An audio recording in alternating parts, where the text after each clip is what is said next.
Let God Sort 'Em Out is the newest Clips album set to be released this July. And now we have a new song that just dropped called So Be It, where Pusha T wastes no time in sending shots for Travis Scott, where Push called him a fake and a flip-flopper who plays both sides.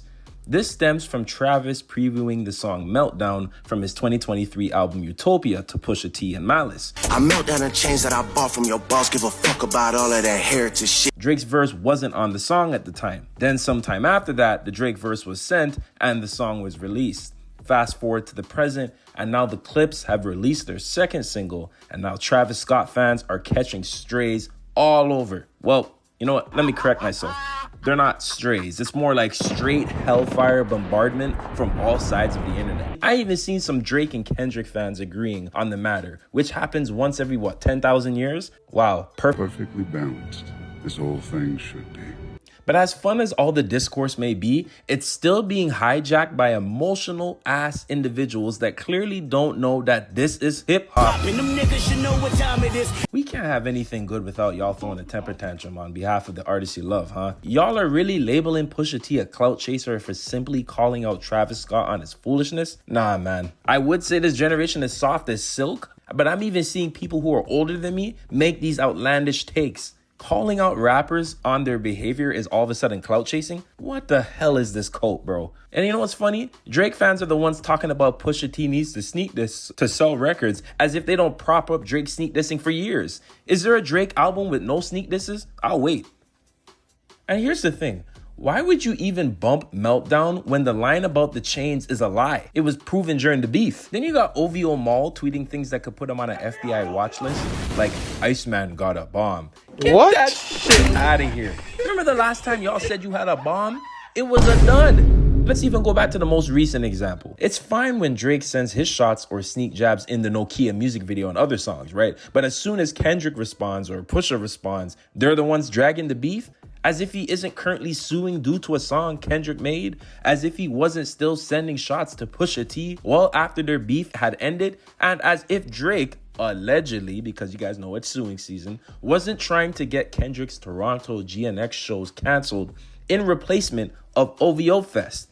And yeah, Drake fans, I know OVO Fest is usually in the first week of August, but if this story is true, then it's clear that Drake was willing to move the dates up just to be petty in hopes of canceling Kendrick's shows. So if Kendrick were to say some slick shit about Drake on a song, you OVOs would then be the first ones to cry, oh, he's a clout chaser. Seriously, bro, what are we doing here? I have to ask y'all this because I remember seeing a number of you Drake fans jumping for joy, doing tricks on it, 360 spins and all because Drake was sending subs to Kendrick on some sleepy songs for you. So hold on, let me get this straight. Years of sneak dissing is expected, but direct callouts isn't okay? What timeline is this? The sissy era? Y'all discuss me as consumers, and I don't even think that could have been possible, that a consumer could discuss me. But this mentality is ridiculous. Why is it that whenever a conscious rapper comes out with confidence, the crowd gets mad at them, but then y'all accept sissy, sassy, stat rap sneak dissing from your faves? And God forbid an artist be strategic on how to build hype for good music. Obviously, dissing people will gain you attention from consumers, but this is so obvious that it really doesn't need to be emphasized or used as a slight towards the artist, especially if the artist is justified in the situation. This isn't Pusha T turning his back and dissing everyone just cuz. This is him expressing his issues with his former peers in the way it's supposed to be, on wax. J. Cole, or J. Fold, I'm blaming you for this. And it's sad because I still listen to J. Cole. I respected him as an MC for years. I even had him as my number 2 in my big 3 order. But I've been side-eyeing him the same since the beef ended, because there's no doubt that Cole knows the same information that Kendrick and Pusha T may know about Drake, and you're actively choosing to partake in it by siding with him. Then you had the nerve to say this trash-ass line, if he wasn't dissing, then we wouldn't be discussing her. Get that trash heap out of here, bro. I'm blaming you for this, because this notion that every rapper that takes shots is trying to sneak this is hilariously hypocritical. The legendary feature run that you yourself went on for years, did it not contain shots of you calling yourself the greatest and slighting others who thought they were better than you? Would we be even discussing you if you didn't do any of that and you were just rapping like you usually do? Makes you wonder. This gotta be the most pathetic anti-hip-hop copium I've ever seen in my life. Conscious artists like Pusha T, Kendrick, or even Nas aren't trying to go viral. They're operating from tradition and credibility. But the internet reinterprets every action as marketing, and I have no clue why. The idea that any diss or direct lyric must be for attention ignores the foundation of rap. Calling it a clout move cheapens the artistry and the sport. Many fans today don't even listen to lyrics deeply. They react to headlines or TikToks that allows fandoms like Drake's or Travis's, right, etc., to control the story instead of the music just doing that, which is the way it should be. And remember, guys, dissing isn't a marketing plan. It's tradition. Rap started with battles. Not all disses are about boosting engagement. They're about expression, dominance, defining legacy, and drawing lines. Both artists have a history of aiming bars directly at rivals, regardless of album cycles and release dates. It's not a new tactic for them. It's literally their identity. It's crazy. They call Kendrick a clout chaser. Now they're saying it about Pusha T. But what if the real issue is that new fans just don't understand competition anymore? Hip hop used to reward lyrical skill, disses, and even competition. Now if you diss someone, you're accused of needing attention. And this is just proof that social media and stan culture made everything about engagement and has ruined everything about hip hop discourse. Rap discourse is now driven by stan armies and not the music. Clout chasing accusations become a shield for artists who don't respond. And rap has always been competitive. From Cool Mo D versus Busy B to even Nas and Jay-Z. This isn't a new thing, guys. I don't know why you guys are acting brand new. To me, it looks like you're revealing your age. You guys were born after 2007 or something. Disses aren't new promo strategies. They're declarations of skill and dominance.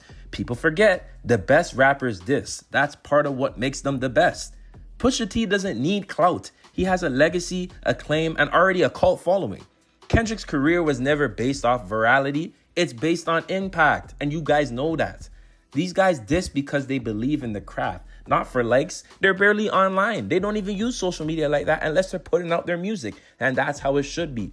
And it's just crazy to me that the fans now discourage competition, calling it hate or clout chasing. Everything has to be written off as jealousy to you guys because it's the easiest way to write off the skill of the artist that you know is better than the one that you're standing.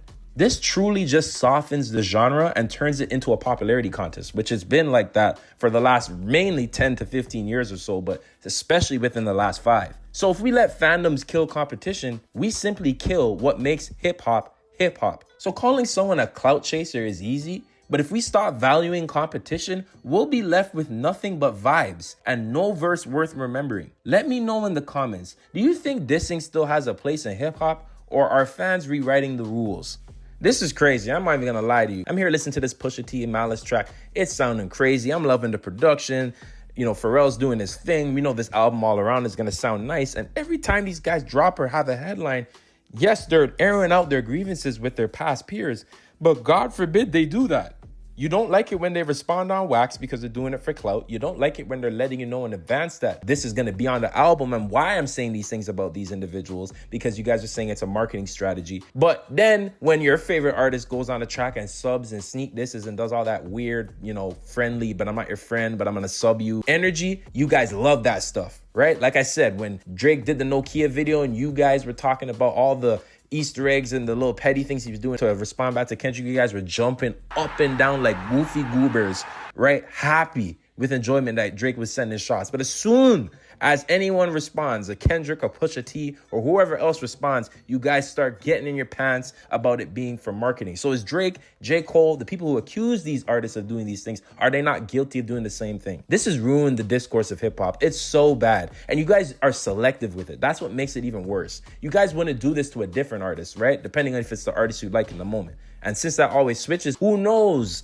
which artist you like in the moment? But clearly fandoms are going to favor their artists that they prop up. The problem is that y'all ain't keeping the same energy. And that's the number one issue. This is hip hop. This is what it's built on. This is what it's been. And none of you, no matter how many sensitive individuals are in these fan bases and hijack the narrative, none of you will change that. That will always remain the same. And I applaud Pusha T, Malice, Kendricks, the Nas's, whoever else that is on that conscious level that continues to keep it competitive and doesn't hold back because they're afraid of saying things and how the internet reacts. I love that. And that's what hip hop should be at its purest. So you guys let me know what you think down below. A lot of foolishness going on online, but let's just try to pay attention to the music. These people should not have a say in any type of hip hop discourse conversation because they don't add anything of value, and they do the artists that they like a disservice with every breath they take because they pull out these copium narratives which make them look worse. So you guys sound off down below. It's very exhausting, but let's just get excited for the music that's coming. We know it's going to be fire.